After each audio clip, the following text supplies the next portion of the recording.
നിരവധി ക്രിമിനൽ കേസുകളിലെ പ്രതി കാപ്പ നിയമപ്രകാരം അറസ്റ്റിൽ. പെരിന്തൽമണ്ണ നിരവധി ക്രിമിനൽ കേസുകളിൽ ഉൾപ്പെട്ട പ്രതിയെ കാപ്പ നിയമപ്രകാരം പെരിന്തൽമണ്ണ പോലീസ് അറസ്റ്റ് ചെയ്തു. അങ്ങാടിപ്പുറം പുത്തനങ്ങാടി സ്വദേശി ആലിക്കൽ അജിനാസിനെയാണ് മലപ്പുറം ജില്ലാ പോലീസ് മേധാവിക്ക് ലഭിച്ച രഹസ്യ വിവരത്തിന്റെ അടിസ്ഥാനത്തിൽ പെരിന്തൽമണ്ണ ടൗണിൽ വെച്ച് അറസ്റ്റ് ചെയ്തത്. കുറ്റകൃത്യങ്ങൾ തടയുന്നതിനും സ്ഥിരം കുറ്റവാളികൾക്കെതിരെ കർശന നടപടികൾ സ്വീകരിക്കുന്നതിനുമായി മലപ്പുറം ജില്ലാ പോലീസ് മേധാവി വിശ്വനാഥ് IPS നിർദ്ദേശം നൽകിയിരുന്നു.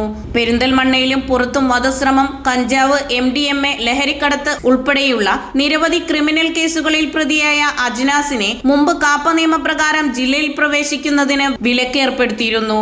ജില്ലയിൽ പ്രവേശന വിലക്കിന്റെ കാലാവധി തീർന്നതോടെ അജ്നാസ് വീണ്ടും നാട്ടിലെത്തി അങ്ങാടിപ്പുറത്ത് വെച്ച് നടന്ന വധശ്രമ കേസിൽ പ്രതിയാവുകയും ചെയ്തതോടെയാണ് ജില്ലാ പോലീസ് മേധാവിയുടെ റിപ്പോർട്ട് പ്രകാരം മലപ്പുറം ജില്ലാ collector VR Vinod AS KAAPA നിയമപ്രകാരം തടങ്കൽ ഉത്തരവ് പുറപ്പെടുവിച്ചത്. തുടർന്ന് ഒളിവിലായിരുന്ന അജ്നാസിനെ Perinthalmanna DYSP Saju K Abraham, CI Sumesh Sudhakaran എന്നിവരുടെ നേതൃത്വത്തിൽ SI Shijo, C Thankachan, additional SI Shahul Hameed, CPOമാർ സൽമാൻ, JN, നിഖിൽ, കൃഷ്ണപ്രസാദ് എന്നിവരടങ്ങുന്ന പോലീസ് സംഘമാണ് അറസ്റ്റ് ചെയ്തത്. കാപ്പ 3 നിയമപ്രകാരം അറസ്റ്റ് ചെയ്ത ഇയാളെ വിയ്യൂർ അതീവ സുരക്ഷാ ജയിലിൽ ഹാജരാക്കി തടവിലാക്കി. ന്യൂസ് 99 മലപ്പുറം.